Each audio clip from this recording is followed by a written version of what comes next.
What's up, gang? What's up, gang? What's up, gang? Today we're gonna do something a little bit different. Um, I titled this "Is it the Green Mile or is it the Inevitable Path?" Right?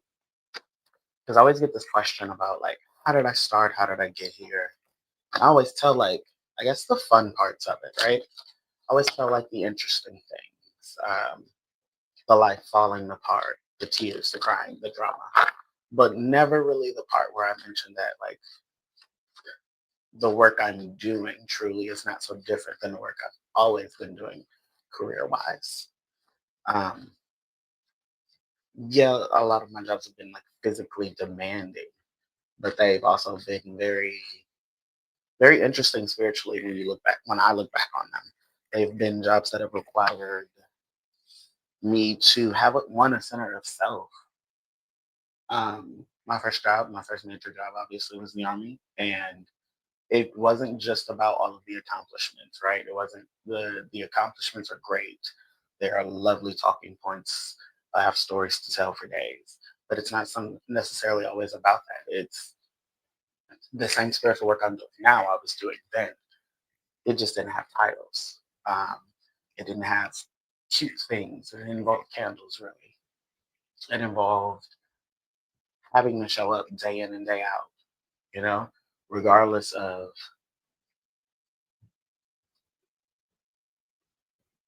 regardless of what's going on. Um,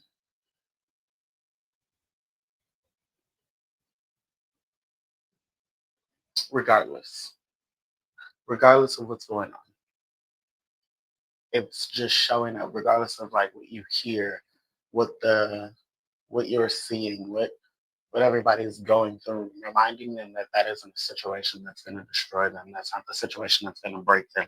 That's not going to be the last straw. You know, and sometimes that's kind of a sad statement because it's like something very traumatic or dramatic going on at that moment. You know, some of you've experienced it getting your heart broken at fucking 8 a.m. and now you're still here expected to do a 15-hour shift. And it's not, and you work with people. Well, we don't even call them customers. We'll just say you work with people, you work with the general public. The way that day is gonna wear on you, the way it's gonna key and gather and whatnot and snatch your edges up is really something for the books. You know, it's really something for the books. And thinking that that's gonna be your 13th reason. One is a bit extreme because I'm never going to say it's never that serious because sometimes life gives you 13 or 14 or 25 reasons. But there's a lot of people who grow into better people because they don't they don't stop at the 13th reason. You know, they get up and they realize this isn't it. Like this isn't what's gonna break me. Like I've got these goals, or I've got these things I want to accomplish, or I've got these things I want to do, or I've got these things I want to prove. People do it for different reasons. They're motivated for different reasons. To tell you the truth, and everybody's motivation isn't a great motivation, but to be honest, it's like a driving force. We always joke in the army like the most powerful force we a lot of us ran off of was hate and anger, really hate and anger. Some of us thought it was a joke, but like now I know better. It really is it's really a powerful tool to keep some people going. And for some of us, it made complete careers out of that.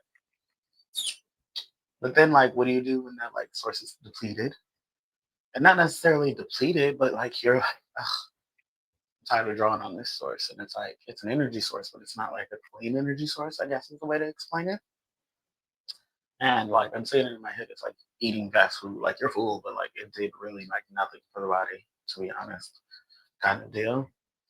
Um, and it's that kind of like it's that kind of like drainage or tiring or exhaustion that you reach, and hmm, then you're like, I'm tired and I want to change. I want something different. Um, And it's so funny because the moment, it's like the moment I reached that point, I wasn't allowed to. I wasn't allowed to escape those circumstances right then and there. I still had to wait at least, like, I think at the time I had reached that point, I still had at least 2 years on my contract. Which, maybe if you've ever been stuck in a contract that's as binding as that one, yeesh, yeesh. That's a contract, baby. That's a contract. Neither here nor there. Um, neither here nor there. Once I reached that point, I still had 2 years, so there was still like what I know now is a lot of work to do. Um, it's so crazy because the amount of work that I did in that 2 years made me feel like I had earned a new beginning. Though. By the time I had got my new beginning, it made me feel like I had earned it. I really put my best foot forward. I gave it all. I wish I had been a better person, sure. I wish I had been a better leader, sure. But like knowing that I was the absolute best, like top five in my weight class, no shade, okay. But like knowing that I like literally gave my absolute best in that, like that I could give, being the age I was with the knowledge and experience that I had, like knowing that I gave the best, like that would like encourage me for like a new beginning. So then so then reaching that point of like getting a new beginning, I'm kind of like short stepping major years of my life or whatever. That's another time. Story for another time. But like reaching the point and getting that new beginning and then being like, what do I want to do? What do I want to do? And then deciding, all right, like, let me kick in the camera. Please don't. Me getting the new beginning and then like taking the steps and being like, okay, let's follow like a little passion of ours that we've had from way back, right? So then boom, I'm in Texas in cosmetology school, living life. Life's cute, life's lavish, living it up. Single life, very cute, very lavish, very uppity, very. It was fun. It was fun. It was. I love doing hair. The business of hair upsets me, of course. I think business upsets me in like a general sense, not in like a bad way, but like watching what like people have feel like they have to do, will do, and absolutely are okay doing when it comes to like the realm of business. I'm very a stand up kind of bitch, so like it like irks the fuck out of me. So don't do business with everybody. I think that's why I'm an entrepreneur now. I understand what people are willing to do, feel like they have to do, in positions of like whatever positions are. Um, so then yeah, I go to the hair, and the easiest part about doing hair is probably doing the hair. When you work in a salon space, and if you've ever worked in a salon space, I've worked in um I was at two different types of three. There were three, but two different types of salons to begin with, right? And these were like because they were full service salons, so two different types. The first one was very much like uppity, sedity kind of like we wear all black, we're dressed nice, we have three pieces of makeup on, hair done every day, no ponytails more than like once a week, type shit. Like really, really giving it up, like in like one of the fucking movies. Very strict, very uppity, very bitch. I'll get deeper into those stories one day. 'Cause I live for it a little bit. No lie, no shade. I live for it. Just tiny bit, just a tiny bit. It was cute. It was cute while it lasted. Um, and then the other salon was very much like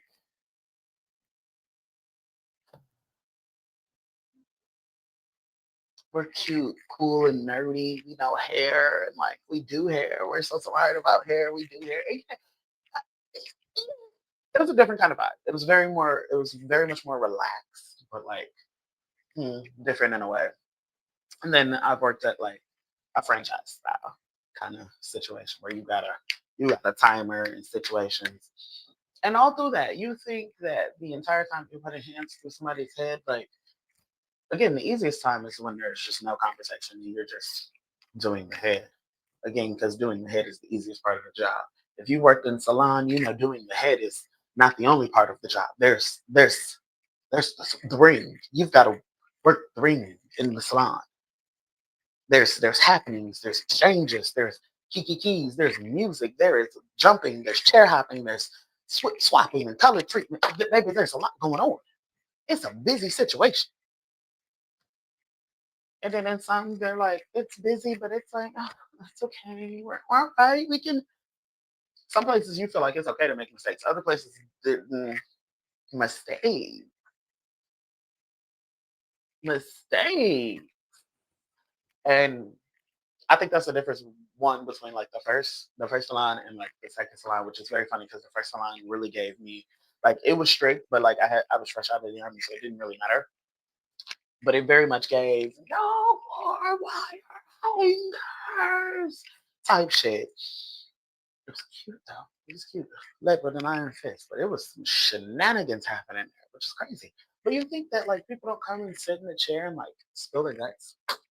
Baby, I have heard. I told my friend Amber like she should write a book on like just like her life as a hairstylist over the last 20 years. I hope she's doing that. I think she has. She asked me for my chapter, and I've like not completed that yet. So if Amber you see this, I'm sorry. But anyhow, anyway, the things and insecurities and deep fears that people will sit in your chair and just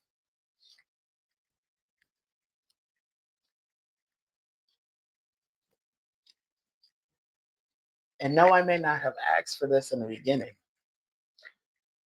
but no shade. If you're a long-standing client, I'm invested. I need to know, are y'all all right over there? Are y'all okay? I can't do much, but I can make you look pretty for a couple of days. Hmm? Because when you look good, because this was my motto as a cosmetologist. When you look good, you feel good, and when you feel good, you do good. Baby, come get your hair done. Come get your hair done. That's all I can tell you. Come get your hair done, niece. Come get your hair, nephew. Come get your hair done. That's what you need.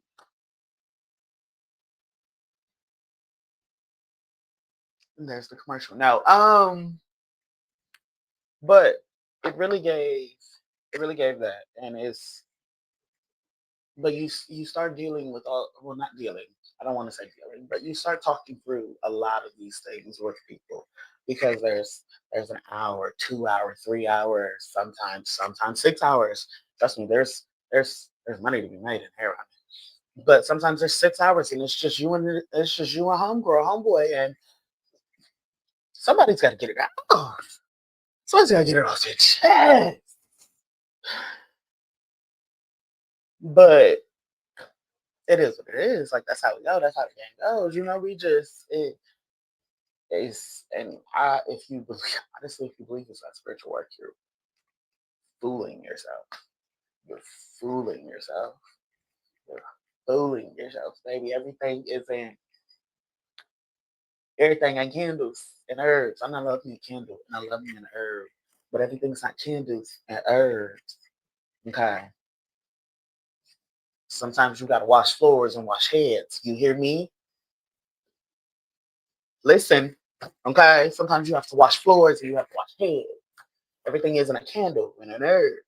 When you get you a good teacher, you'll learn that. Okay?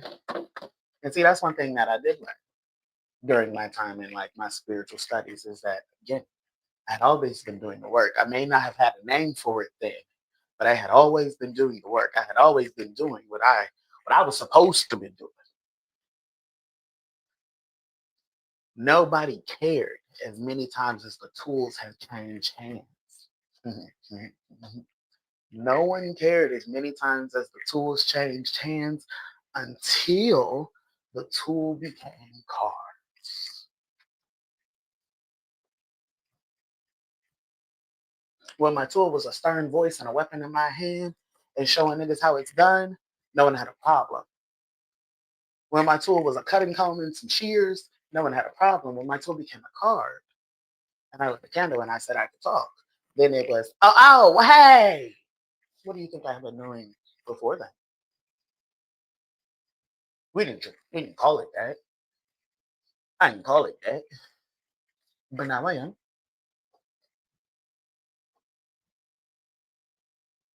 So no shade. Is it the green mile? Is it the inevitable path? I've always been doing the work, but just never like this. I had always been doing the work, just never like this. So what is the what do you say? What do you tell? Yeah, so yeah, sometimes I do just jump to the part where I think they're most interested in how did you become like this? How are you sitting in front of me and it looks like this? How'd you package it up like this? Sometimes I think that is what people are more interested in, is the part where it became, ta-da, down, watch out now. But it always gave it up like that. It always gave it like it always gave it up like that. Every time. Every time. And the reason I use the Green Mile reference is if you've seen the movie, it's not necessarily it's the Green Mile is a reference to like the path to life and death. And in some people's eyes, I've changed so much that you would consider it that a transition. Oh, like because when I knew you didn't do this, yeah, but I did this. How many times have I sat and talked to you? Huh? Some of the people scream on the internet. Oh, I don't need tools. I don't need cards. I can do it without it. I've actually done it without it, so I don't need to holler about it. You hear me? Do you hear me now? I know you're gonna feel me because ain't nobody gonna feel me because they want to feel it, but they're not gonna feel me when they feel me what I'm talking about. They're not hearing me. Okay? Always been doing the work, just never by name. So I don't know who this is for. I don't know how you want to take it, how you want to take it, how you want to give it up, what you want to piece and collect from that. But you collect what you need from that, baby. That's how I'm giving it to you. That's how I packaged it up. That's how it was. That's how it was given to me before the unfortunately said. I had other plans, and let's get into that real quick before I get off this one.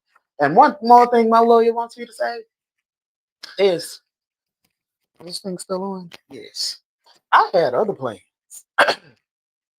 Imagine, imagine making a plan and the Almighty goes, that's cute. I got you. I got you. I got your booklet in the back of you. And you've done what? You've got to make a plan. This is how this gonna go. Let me lay this shit out. I would kick you too, actually, though, like, to be honest. If I knew I had like if I knew I was the end all be all, the supreme, the almighty, the alpha and the omega, the here and the now and the then. You did what? You prepared how? Okay. And you know what? I probably entertain. Like, let me see what you came up with. That's probably why he laughs. Is because he don't listen to us crazy shit. Just girl, I have none of that shit. I have none of that. I've got something else for you. I got something else for you. That's a kiki. Um, Text me out what you want, what you need. I'm gonna get up out of here. I'm gonna get something from that. The website is opening. Is opening. I guess it's reopening. I guess for your consumption. Grab what you want. Grab what you need. A seat, a session, a read, and everything in between. In the meantime, in between time, it's all love and hood. Peace.